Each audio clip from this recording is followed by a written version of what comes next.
Hello and welcome, my dear friend. The dust has already settled on your side. You may not have thrown a party, you may not have posted a victory lap, but the proof has begun to leak into ordinary moments. Fewer knots in your chest, fewer spirals after small inconveniences. The day still throws its curveballs, but they don't own you anymore. Your pace is calmer, your choices are cleaner, and what used to drain you now barely makes a dent. That's what early victory feels like before it becomes obvious to everyone else. People mistook your quiet season for a collapse. They saw you step away from noise and assumed you stepped out of the story.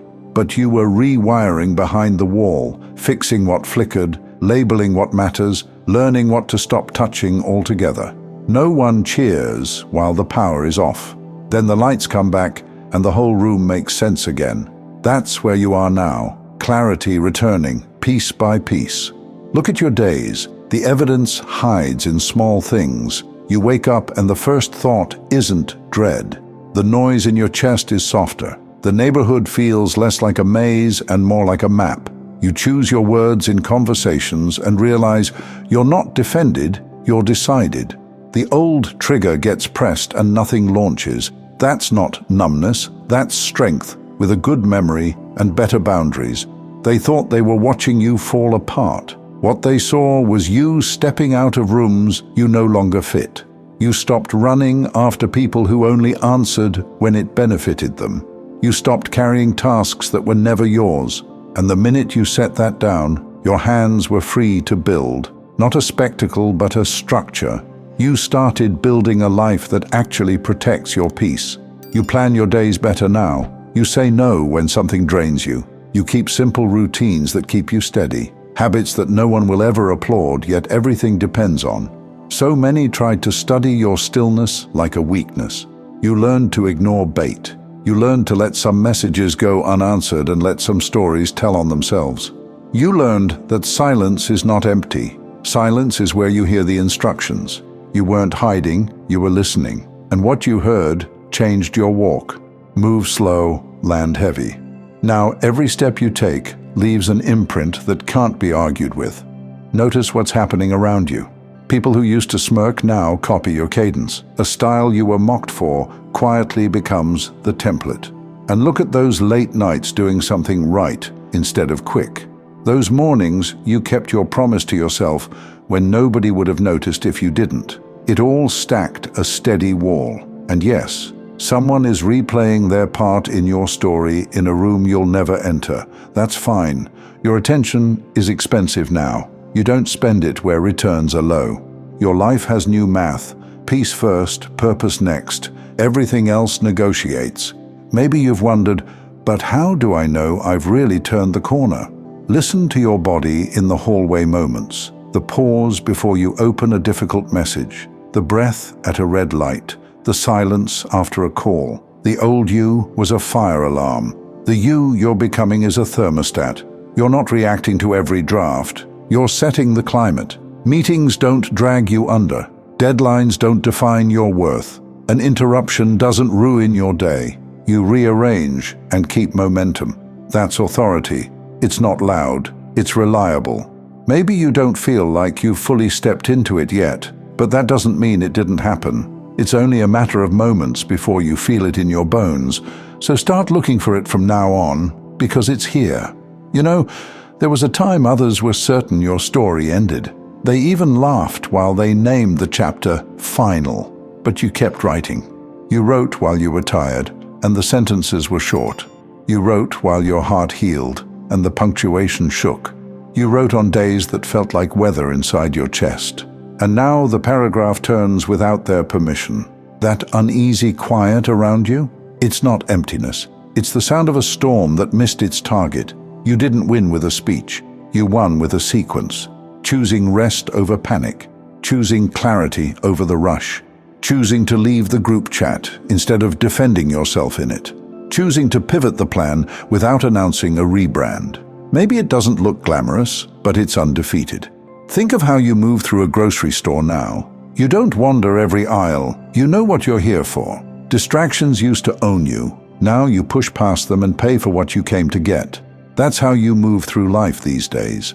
You don't argue with shelf talkers and signs. You grab the ingredients and go cook. They called your patients weak, but when you refused the mud wrestle, you denied them their favorite trick, turning your reaction into their proof. You walked out clean. Time did the talking. Their story couldn't keep its own lies straight. Meanwhile, your work aged well. It always does when you build with clean hands. Here's what I'm saying without glitter.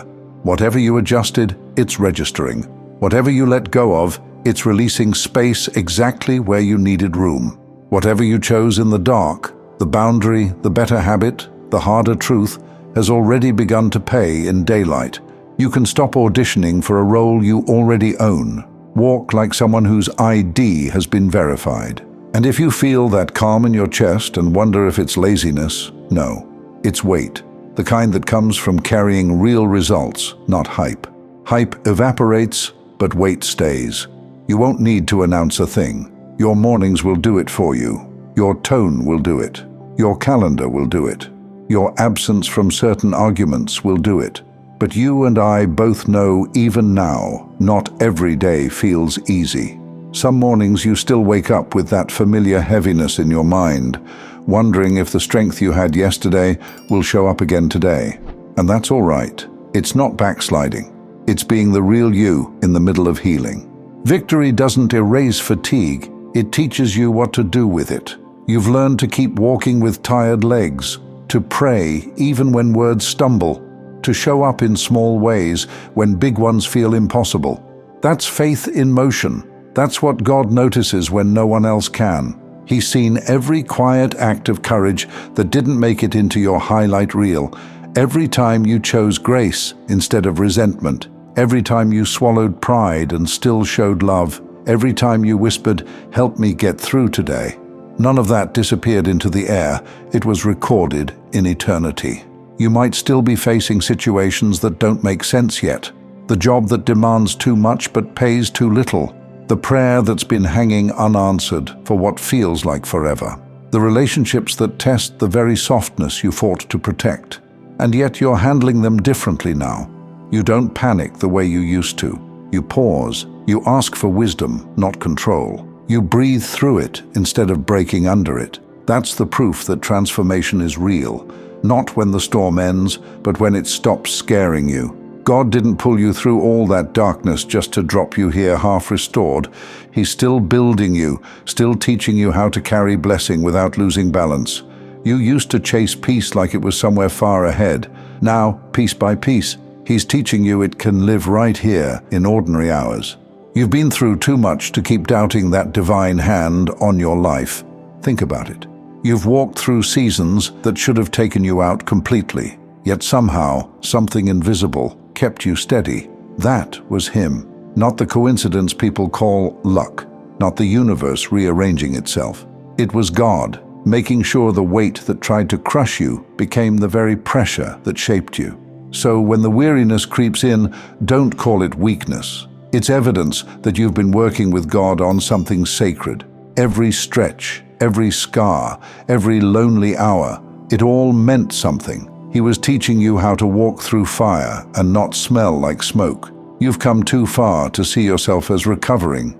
You're not rebuilding a broken life. You're living a refined one. The cracks didn't ruin you. They let the light in differently. And if some days still ache, it's because your spirit hasn't forgotten what it carried. But that ache has softened now. It's no longer pain, it's perspective. God saw when you stopped trying to fix everyone else. When you finally prayed, if they go, let them go. When you began to trust that subtraction was His protection, not punishment. That's when He started clearing the path. Not instantly, but intentionally. You've been walking through those adjustments without realizing you've been promoted. Some blessings don't look like open doors. They look like closed ones that don't hurt anymore. You can stand beside what used to break you and feel peace instead of panic. That's how you know you've crossed over. And maybe you still have nights where you wonder if He's forgotten your name. But if you listen closely, even in that quiet, there's movement. He's rearranging things while you sleep. He's talking to hearts connected to your destiny. He's preparing moments that will feel like finally, but they'll arrive as suddenly. That's how God works, not with warnings, but with perfect timing. So keep walking, keep tending to the simple, keep doing the things that seem too small to matter, because in God's pattern, that's where miracles start. He hides glory inside discipline. He hides change inside consistency. He hides breakthrough inside ordinary obedience. And one day soon, you'll look back and realize it wasn't random at all. Every quiet yes you whispered to God became a building block. Every time you chose peace instead of payback, something eternal took root. You were sowing in silence the very harvest you're about to see unfold. So if life still feels halfway, half healed, half answered, half known, take heart. It's not halfway, it's halfway through. The same God who began the work will finish it, and He's not rushing because He wants it to last. He's not teaching you how to get blessings, He's teaching you how to keep them. That's why this calm feels heavier. It's not emptiness, it's foundation. It's the sound of a soul that finally trusts the process, even when it doesn't understand it. And when that moment comes, when things finally align in a way your spirit already sensed, remember this: it didn't happen overnight. It happened over every night you decided not to give up. Whatever you did, it worked, because you did it with God watching, and He's not done showing the world what He saw in you all along. As we close, I want to invite you to my second channel. It's filled with peaceful ambient music, created for moments when you need calm, stillness, or gentle focus. You can tap the playlist on your screen, and I'd be grateful to have you join me there.